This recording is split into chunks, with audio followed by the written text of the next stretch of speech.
തിരുവനന്തപുരത്ത് കൂടുതൽ കോൺഗ്രസ് നേതാക്കൾ ബി.ജെ.പിയിലേക്ക്. DCC general secretary Thampanoor Satheesh BJP ഓഫീസിലെത്തി. ഒളിമ്പ്യൻ പത്മിനി തോമസും അംഗത്വമെടുക്കും. വിവരങ്ങളുമായി ഇപ്പോൾ കമലേഷ് തെക്കേക്കാട് ചേരുന്നു. കമലേഷ്, ഇന്നലെ രാത്രി മുതൽ വലിയ അഭ്യൂഹങ്ങളാണ്. വലിയ പ്രമുഖരായ കോൺഗ്രസ് നേതാക്കളെയാണ് ബി.ജെ.പിയിലേക്ക് കൊണ്ടുപോകുന്നത്. മുൻ എം.പിമാരടക്കമുള്ളവരുടെ പേരുകളൊക്കെയാണ് പറഞ്ഞിരുന്നത്. എന്തൊക്കെയാണ് ഇപ്പോൾ ലഭിക്കുന്ന വിവരം? ആരൊക്കെയാണ് ബി.ജെ.പിയിലേക്ക് അംഗത്വമെടുക്കുക? എപ്പോഴാണ് അവരുടെ ഔദ്യോഗിക വാർത്താ സമ്മേളനം ആരംഭിക്കുന്നത്? വിശദാംശങ്ങളിലേക്ക് പോയാൽ. അജിംഷാദ്, വാർത്താ സമ്മേളനം അല്പസമയത്തിനകം ആരംഭിക്കും. ഇപ്പോൾ രാജീവ് ചന്ദ്രശേഖർ അടക്കം കെ സുരേന്ദ്രൻ അടക്കമുള്ള നേതാക്കൾ ഈ പുതിയതായി എത്തിയ ആളുകളെ, അതായത് ഡി.സി.സി ജനറൽ സെക്രട്ടറി ആയിട്ടുള്ള തമ്പാനൂർ സതീഷ്, അതുപോലെ തന്നെ കായിക താരം പത്മിനി തോമസ് അടക്കമുള്ള ആളുകളെ ഇപ്പോൾ സ്വീകരിച്ചു. ഇപ്പോൾ ഈ വാർത്താ സമ്മേളനത്തിന് വേണ്ടി അവർ അകത്തേക്ക് പോവുകയാണ്.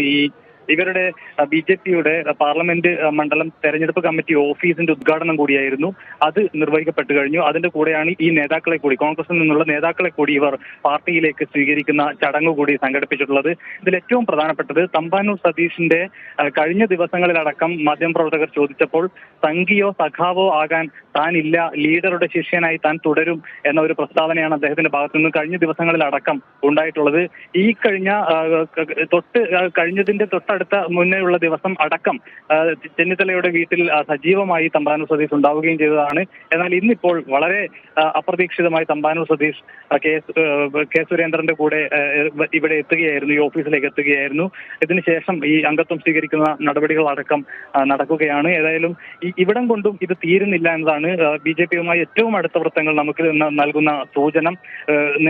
ഒരു മുൻ മന്ത്രി അടക്കമുള്ള ആളുകളുമായി 2 വട്ട ചർച്ചകൾ പൂർത്തിയായി കഴിഞ്ഞു. അതുപോലെ തന്നെ വേറെയും മുൻ മന്ത്രിമാരായിട്ടുള്ള ആളുകളുടെ പേരുകൾ അവർ പറയുന്നില്ല എന്നേ ഉള്ളൂ. ചില പേരുകൾ വ്യക്തമായിട്ടുണ്ട്, പക്ഷേ ഒരു സ്ഥിരീകരണം ഇല്ലാത്തത് കൊണ്ട് നമുക്കിപ്പോൾ അത് പുറത്തുവിടാൻ കഴിയില്ല എന്നത് മാത്രമാണ്. ഏതായാലും മുൻ അതായത് കമലേഷ് തെക്കേക്കാട്, ഇന്നത്തെ വാർത്താ സമ്മേളനത്തിൽ മുഴുവൻ പേരുകളും പറയില്ലേ, അതോ ഇനിയും വരാനുണ്ട് എന്ന് ഒരു സസ്പെൻസ് ആണോ ബി.ജെ.പി കേന്ദ്രങ്ങൾ നൽകുന്നത്? മാത്രമല്ല, ചില സീറ്റുകൾ ഒഴിച്ചിട്ടിരിക്കുകയാണ്.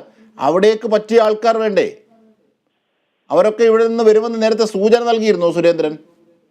അജിംഷ, തീർച്ചയായും അത്തരത്തിൽ വമ്പൻ പേരുകളൊക്കെ ഇനിയും വരാനിരിക്കുന്നതേ ഉള്ളൂ എന്ന സൂചന തന്നെയാണ് ഇപ്പോഴും നൽകുന്നത്. ഈ വാർത്താ സമ്മേളനത്തിലും ആ പേരുകൾ പുറത്തുവിടാൻ തയ്യാറാകുമെന്ന് ഞാൻ കരുതുന്നില്ല. ഏതായാലും അവരുമായിട്ടുള്ള ചർച്ചകൾ പുരോഗമിക്കുകയാണ്. വളരെ പോസിറ്റീവായിട്ടുള്ള ഒരു റെസ്പോൺസ് ആണ് ഈ നേതാക്കളുടെ ഭാഗത്തു നിന്നെല്ലാം ഉണ്ടായിട്ടുള്ളത് എന്നുള്ളതാണ്. പക്ഷേ ഈ തെരഞ്ഞെടുപ്പിൽ തന്നെ വരുമോ അതോ അടുത്ത തെരഞ്ഞെടുപ്പിലായിരിക്കുമോ എന്നതടക്കമുള്ള കാര്യങ്ങളിലാണ് ഒരു അവ്യക്തത ഉള്ളത് എന്നത് മാത്രമാണ് പറയുന്നത്. നിലവിലെ കോൺഗ്രസിന്റെ 5ഓളം എം.എൽ.എമാരുമായി 3 വട്ട 2-3 വട്ട ചർച്ചകൾ പൂർത്തിയായി കഴിഞ്ഞു എന്നാണ് ബി.ജെ.പിയുടെ ചില നേതാക്കൾ വ്യക്തമാക്കുന്നത്.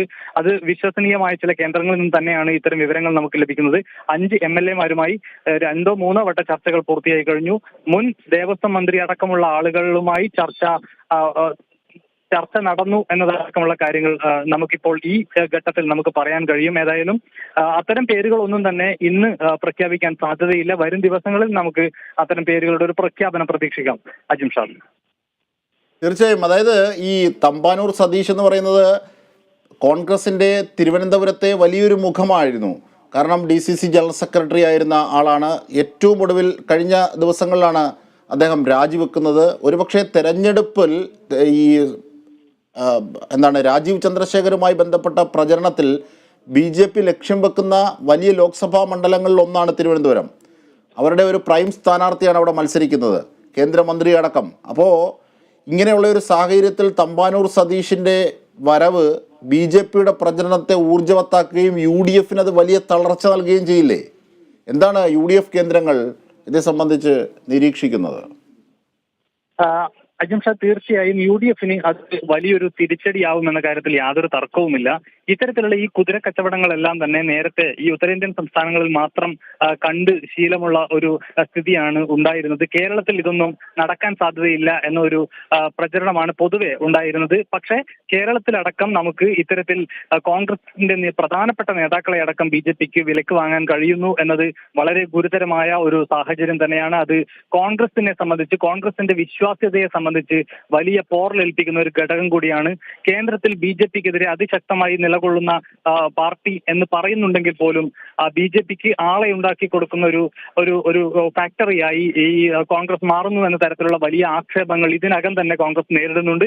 അതിന് കുറെ കൂടി ആക്കം കൂട്ടുന്ന ഒരു നടപടി തന്നെയാണ് ഇപ്പോൾ ഉണ്ടാകുന്നത്. കോൺഗ്രസിന്റെ സമുന്നതരായ നേതാക്കളെ അടക്കം നേരത്തെ പറഞ്ഞതുപോലെ കേരളത്തിലെ ഏറ്റവും പ്രധാനപ്പെട്ട കോൺഗ്രസിന്റെ ആചാര്യന്മാരായിരുന്ന AK ആന്റണിയുടെയും കരുണാകരന്റെയും മക്കൾ ഇപ്പോൾ BJP പാളയത്തിൽ എത്തിക്കഴിഞ്ഞു. അതിന് പിന്നാലെയാണ് കോൺഗ്രസിന്റെ വിവിധ നേതാക്കളുമായി, ഞാൻ നേരത്തെ സൂചിപ്പിച്ചതുപോലെ മുൻ മന്ത്രിമാരായ അടക്കമായി പ്രവർത്തിച്ചിട്ടുള്ള വളരെ സമുന്നതരായ നേതാക്കളെ അടക്കം ഇവർ സമീപിക്കുകയും അവരുമായി വളരെ പോസിറ്റീവായിട്ടുള്ള ചർച്ചകൾ പുരോഗമിക്കുകയും ചെയ്യുന്നു എന്നുള്ളതാണ് ഏറ്റവും പ്രധാനപ്പെട്ട വിവരം.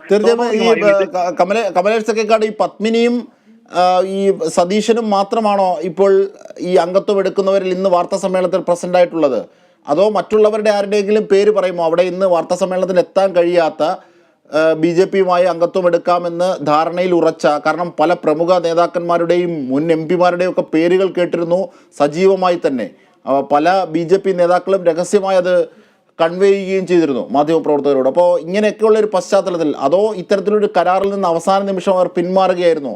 ഇങ്ങനെയൊക്കെയുള്ള നിരവധി കാര്യങ്ങൾ സോഷ്യൽ മീഡിയയിൽ അടക്കവും പ്രചരിക്കുന്നുണ്ട്. അപ്പോൾ ഈ രണ്ടുപേർ മാത്രമേ ഇന്ന് വാർത്താ സമ്മേളനത്തിൽ പങ്കെടുക്കുന്നുള്ളോ? ദൃശ്യങ്ങൾ അങ്ങനെയാണ് സൂചിപ്പിക്കുന്നത്. അതെ, നിലവിൽ ഈ രണ്ടുപേരാണ് ഇവിടെ എത്തിച്ചേർന്നിട്ടുള്ളത്. മറ്റൊരു കോൺഗ്രസിന്റെ DCCയുടെ ജനറൽ സെക്രട്ടറി ആയിരുന്ന ഉദയകുമാറിന്റെ പേര് നേരത്തെ ഉയർന്നു കേട്ടിരുന്നു.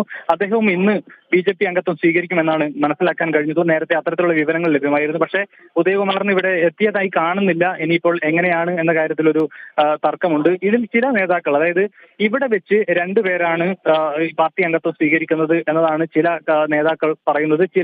പ്രധാനപ്പെട്ട ചില നേതാക്കൾ ഡൽഹിയിലെത്തി അംഗത്വം സ്വീകരിക്കും എന്ന നിലയിലുള്ള ചില വിവരങ്ങളും നമുക്ക് ലഭ്യമാകുന്നുണ്ട്. പക്ഷേ ഇത് ഏതാണ് ഈ നേതാക്കൾ? അത്തരത്തിൽ ഡൽഹിയിലെത്തി അംഗത്വം സ്വീകരിക്കുന്നുണ്ടെങ്കിൽ അത് വളരെ പ്രധാനപ്പെട്ട ചില നേതാക്കളായി ആവാനാണ് സാധ്യത. എന്നാൽ അത് ആരാണ് എന്ന കാര്യത്തിൽ നമുക്കിപ്പോഴും ഒരു സ്ഥിരീകരണം ഉണ്ടായിട്ടില്ല. ചില ഊഹാപോഹങ്ങൾ മാത്രം പ്രചരിക്കപ്പെടുന്ന ഒരു സാഹചര്യമാണ്. അത് ആ നിലയിൽ നമുക്ക് പ്രേക്ഷകർക്ക് മുന്നിൽ വെക്കാൻ സാധിക്കാത്തൊരു സാഹചര്യമുണ്ട്. എന്തായാലും അക്കാര്യത്തിലടക്കം ഇന്ന് സുരേന്ദ്രനും രാജീവ് ചന്ദ്രശേഖരും അടക്കമുള്ളവർ കൈ ഉയർത്തിയാണ് അവരെ സ്വീകരിച്ചിരിക്കുന്നത്.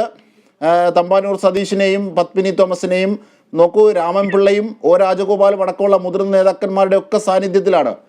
ഒരു മാധ്യമ പടയും അവിടെയുണ്ട്, കാണാം ദൃശ്യങ്ങളിൽ. കമലേഷ്.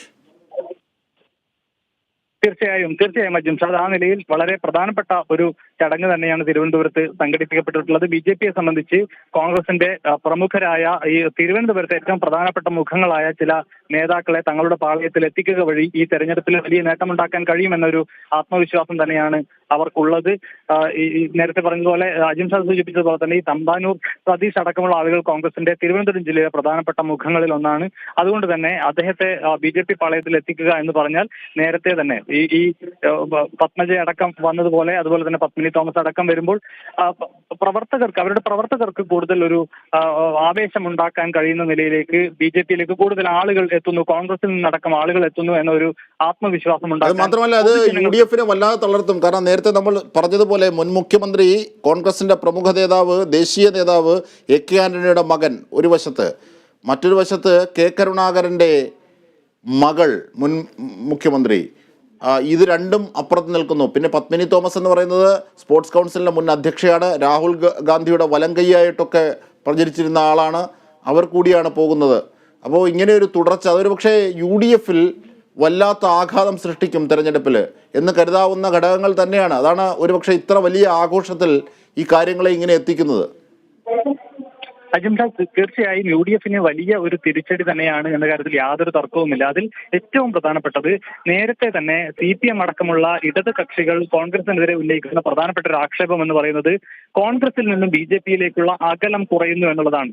ഒരു ഷോൾ, അതായത് ത്രിവർണ്ണ നിറത്തിലുള്ള ഒരു ഷോൾ മാറ്റി മറ്റൊരു കാവി ഷോളിലേക്ക് മാറുന്ന ഒരു സമയം മാത്രമാണ് ഈ കോൺഗ്രസിൽ നിന്ന് BJPയിലേക്കുള്ള ദൂരം എന്ന ഒരു ആക്ഷേപം പൊതുവെ കോൺഗ്രസിനെതിരെ ഉയർന്ന ഒരു സാഹചര്യം ഉണ്ടായിരുന്നു. എന്നാൽ അത് ഉത്തരേന്ത്യൻ സംസ്ഥാനങ്ങളിൽ, കേരളത്തിന് പുറത്തുള്ള സംസ്ഥാനങ്ങളിൽ, കർണാടകയിലടക്കം മറ്റ് സംസ്ഥാനങ്ങളിലെല്ലാം, സൗത്ത് ഇന്ത്യൻ സംസ്ഥാനങ്ങളാണെങ്കിൽ പോലും കേരളത്തിലേക്ക് അത്തരം പ്രവണത നേരത്തെ കണ്ടുവന്നിട്ടില്ലായിരുന്നു. പക്ഷേ അപ്പോൾ തന്നെ കോൺഗ്രസിനെതിരെ ഇത്തരം ആക്ഷേപങ്ങൾ ശക്തമായി ഉയർന്നു വരുന്ന സാഹചര്യമുണ്ട്. അതിന് കേരളത്തിലടക്കം അതിന് ദൃഷ്ടാന്തം ഉണ്ടാവുന്നു എന്നത് തന്നെയാണ് ഏറ്റവും പ്രധാനപ്പെട്ട കോൺഗ്രസ് നിലവിൽ നേരിടുന്ന ഏറ്റവും പ്രധാനപ്പെട്ട വെല്ലുവിളി.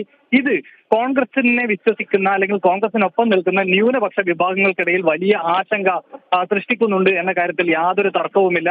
ഏറ്റവും ഒടുവിൽ ഇന്നിപ്പോൾ പി കെ കുഞ്ഞാലിക്കുട്ടി അടക്കമുള്ള നേതാക്കളുടെ ഭാഗത്തു നിന്നും ചില എതിർ സ്വരങ്ങൾ കോൺഗ്രസിനെതിരെ, അതായത് ചില ഘട്ടങ്ങളിലെങ്കിലും മൃദു ഹിന്ദുത്വ നിലപാട് സമീപനം കോൺഗ്രസ് സ്വീകരിക്കുന്നു എന്ന നിലയിലുള്ള ചില പരാമർശങ്ങൾ കുഞ്ഞാലിക്കുട്ടിയുടെ ഭാഗത്തു നിന്നടക്കം ഇന്ന് ഉണ്ടാകുന്ന ചില സാഹചര്യങ്ങളും ഉണ്ടായി. ഏതായാലും ന്യൂനപക്ഷത്തിന്റെ ഒരു പിന്തുണ കോൺഗ്രസിന് എത്രത്തോളം ലഭിക്കും എന്ന കാര്യത്തിൽ വലിയ തർക്കമുണ്ട്. ഇത്തരത്തിൽ കോൺഗ്രസ് ഒന്നടങ്കം BJP ആകുന്നു എന്ന നിലയിലേക്കുള്ള ഒരു പ്രചരണം തന്നെ